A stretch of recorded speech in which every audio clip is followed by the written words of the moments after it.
പാപ്പായ്ക്ക് പ്രാർത്ഥനയോടെ വിട.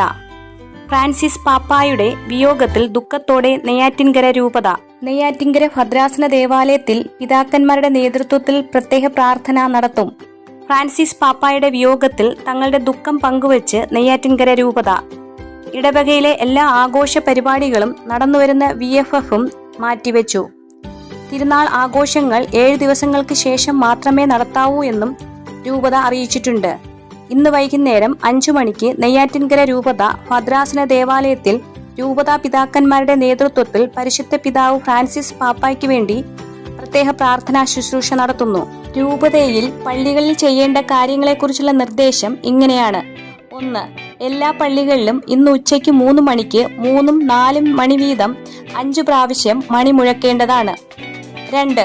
എല്ലാ പള്ളികളിലും പരിശുദ്ധ പിതാവിന്റെ ചിത്രം അൾത്താരയ്ക്ക് സമീപം സ്ഥാപിക്കുകയും തിരി തെളിയിച്ചു വയ്ക്കുകയും വേണം. 3. പ്രത്യേക പ്രാർത്ഥനാ ശുശ്രൂഷകൾ സംഘടിപ്പിക്കണം. 4. പള്ളിക്ക് പുറത്ത് പാപ്പായുടെ ബോർഡ് സ്ഥാപിച്ച് കറുത്ത കൊടി കെട്ടണം. മീഡിയ മിനിസ്ട്രി, പേയാട് ഇടവക.